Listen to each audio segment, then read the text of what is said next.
not a professional. We just decided to do this on our own because the painting quotes that we were getting were really high.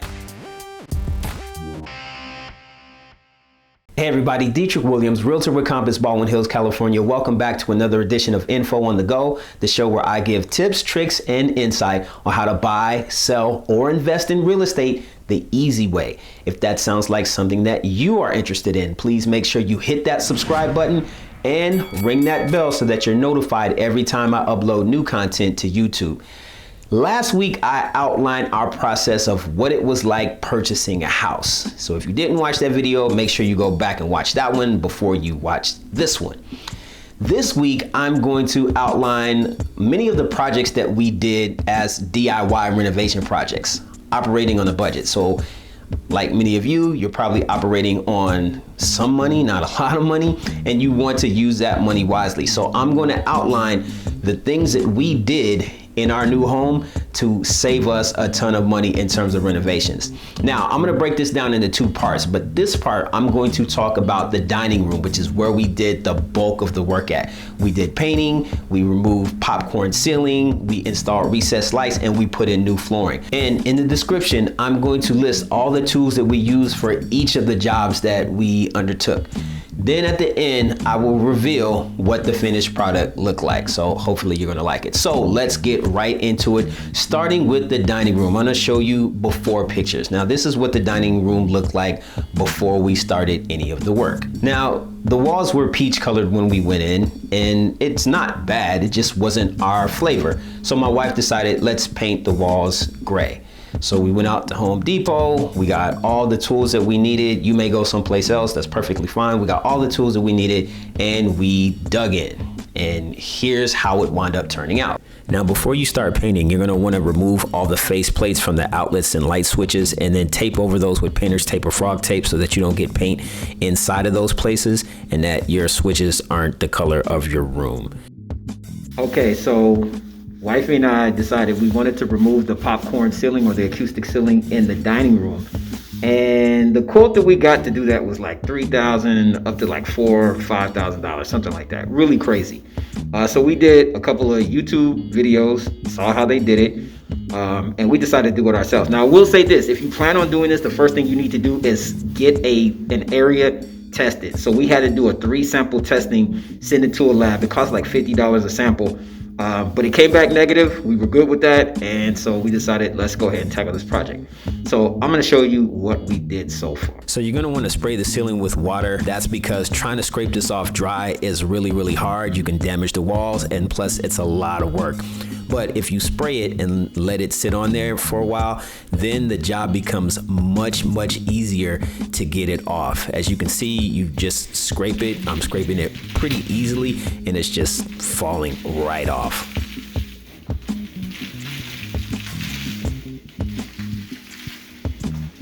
So as you can see, we started some of the scraping right there. You can see there's still patches that are still there. It's not as easy as they make it look on YouTube. You really have to make sure you don't oversaturate the area, but you saturate it enough so that you can easily scrape it off. Okay, folks, this is a continuation off of scraping off the popcorn ceilings, do-it-yourself project. We scraped off the popcorn. Unfortunately, my camera, I forgot to charge the battery, so I missed the step that shows you how you need to sand and prep for the next step, which is if you have any type of holes or cracks or chips, which you most assuredly will have if you're doing this yourself. I think even some of the pros have it. You're gonna have to fill that in with either spackle or joint compound. Now I use joint compound because you're gonna have to use that later, and I'll show you exactly what I'm talking about. If the butt joints, which is where the two pieces of drywall in the ceiling touch each other. There's a piece, usually they use a piece of tape, or I use mesh tape in this case, and I'll show you exactly what I'm talking about. So you can't see it, but along that pinkish line right there, I use mesh tape at the butt joints. Now you're supposed to use a fast drying joint compound. I didn't feel like mixing it, and this is in a project where I needed to actually seal the The joints, it's just more aesthetic to make sure that everything's even when we start the paint job. So you need to put on either tape or mesh tape over those butt joints, and then you're gonna have to apply 2 coats of the joint compound. The first coat that I did, if you can see, is pretty much right down the center.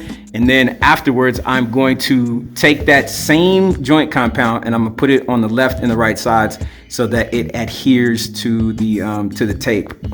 And then I'm gonna go back and sand the edges, and then we should be ready to paint. Okay, so had to come back, give the ceiling another coat of joint compound, let you kind of see it. Some of it's already dry. In addition to that, funny thing, so we taped off this whole room when we started to do the scraping. But then when we watered the popcorn ceiling, the frog tape got wet and all of this came pretty much crashing down. So I had to basically retint this entire room, sand the walls again, and then put on the joint compound. So I'm done for the day. Okay, so we finally got rid of the popcorn ceiling. We patched up a few nicks and holes, and then we also retaped and put on joint compound, 2 coats of joint compound over the taping areas. Now we just finished a second coat of paint for the ceiling, and I'm gonna let you check this out right now. As you can see, second coat of paint. Hopefully we don't need a third. You can probably see some of the streaks where it's still drying at. So we're gonna come back tomorrow, see how it looks, and hopefully this is the last piece we have to do. And then we are going to install the luxury vinyl planking in the dining room, the hallways, and in the entryway. Lots of work, but it is coming along. All right, y'all, so I just cut my window frame, got aside, like I told you guys before, same thing I did with the smaller window, is that I bought a door trim, and I'm gonna make it a window trim because the window trims were more expensive than the door trim. The door trim was like 20 bucks. And so I cut it down, just about to use my little sander. I got a Hardell sander, this thing's like $20. Just trying to sand it down. Just so it sits nicely in the window. The good thing about this is that even if it doesn't sit perfectly in the window, I can use some putty, just cover up the imperfection and paint over it, like I did. High speed.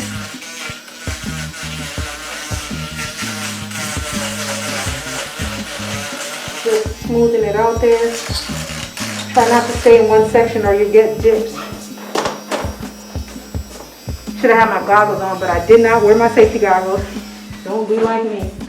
Keep your vision. Now, this was an ingenious hack by my wife to use these to make a window frame. I wasn't even thinking about this stuff, but she's a visionary, so she can see all this stuff and put it together, and it turned out really well, and I was really proud of her for the effort that she put in and the work that she did. It turned out great. So because I'm not a professional, sometimes the edges don't sit flush. The way I fix that is I get a little spackle. I'm gonna fill up the hole. Just with my finger, because I'm like that. And I'm gonna fill it up so that it, don't worry, it'll not stay pink. Because we are gonna paint over it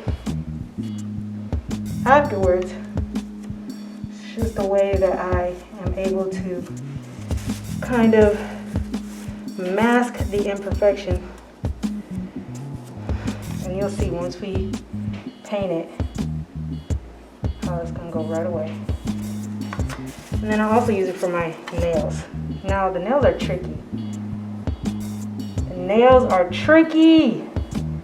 But like I said, all I'm doing is I'm just taking some spackle, kind of filling in the gaps. And then I'll show you how it's gonna look afterwards once I paint it. Just clean it off with my fingers.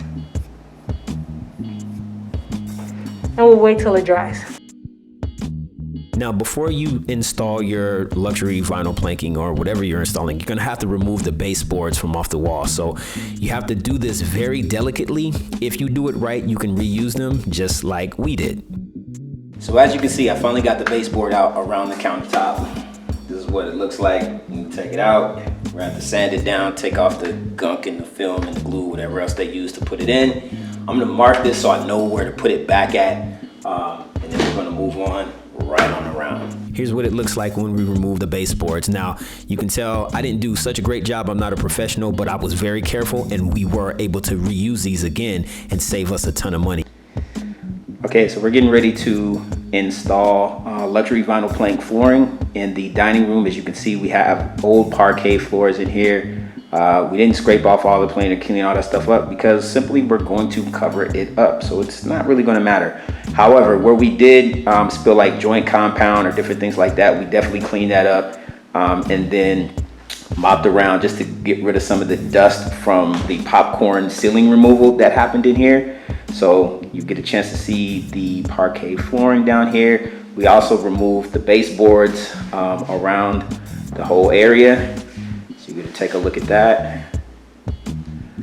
And once we come back, we'll show you how the product looks and how we're gonna go about installing this. So fingers crossed. All right, to start, we put down floor spacers along the outer edge, and we took different planks from different boxes. We had like 14 boxes of vinyl flooring. So we took planks from each box so that it wouldn't be all uniform and you get the same consistency all the way down to the end. Next, we're gonna basically hook them up, latch them on. We'll do 2 or 3 rows and then move it over so that it is flush up against the spacers. However, when we get to the end down here, we're gonna have to cut that last plank so that it falls flush with the floor, and then we'll use the piece that we cut later. We won't use it on the next row. We'll cut a different plank and then use that piece later in like rows 3 or 4. The LVP we bought was click and lock. So all you do is click it into place, lock it down. You take a rubber mallet, hammer it down a couple times so that it sits flush and everything is good to go. Very easy. When you measure and cut the start and end of rows, make sure you keep those pieces because you can use them later for the start or the end of another row. Plus, you're probably gonna just need some spare anyway. So here's a look at what has transpired so far as we're putting in this luxury vinyl planking. You can see we got probably about 2/3 of the room already done. A little bit more to go, and then we're going to do that treacherous corner at the kitchen and then the hallway. And here's that treacherous corner of the kitchen that I was referring to right here. See how it's at an angle? This is going to be very interesting. But hey, we're semi-pros at this point. Okay, so we started putting back in the molding. We actually reused the molding that was there. We just painted it. We're gonna go over it with caulk to seal it off, and then there's some gaps in there. We'll caulk those too, and then probably touch those up with a little paint just so that they blend in more smoothly. But all in all, it's coming out pretty good. When it came to the recessed lights, we didn't install those. We just went out and bought all the tools that we need. So we bought the lights, the wiring, and all that kind of stuff. And I'm glad we did, because when the electrician came over to look at all that stuff, he drilled the holes, and I can see that each section is like a coffin. So we would have had to drill through the beams to get to the other side just to wire that stuff. Definitely beyond our pay grade, and I'm glad we did it this way. It only cost us $700 because we bought everything that we needed, and all he had to do was install it.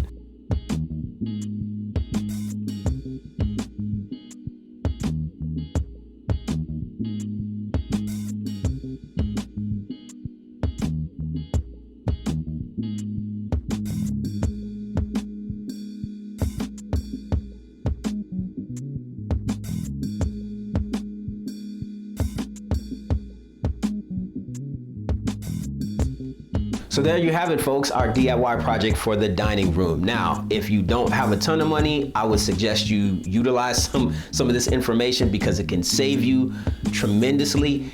If you do have the money and you just don't feel like doing the work, then I would highly recommend doing it, because Although we did save a lot of money, it was not an easy process. I think we worked, 4 weeks pretty much straight through just to get everything done. Now, of course, you hire an expert, they're probably gonna do this in like 2, 3, 4 days, maybe a week or so. But that's the trade-off, right? So you're either gonna have check equity or you're gonna have sweat equity. Either one works, just you gotta figure out which one works for you. Now, I'm gonna tell you something that I tell my clients all the time. If you're out looking for homes, fall in love with the neighborhood, not the house. The house you can change over time. The neighborhood you really have no control over. So you can't pick that house up and put it in a great neighborhood. But if you buy in a great neighborhood, over time you can spruce the house up to the way that you want it, force the equity, and recognize tremendous wealth gain. So if you're looking for areas of potential in Southern California, I highly recommend you watch these videos right here.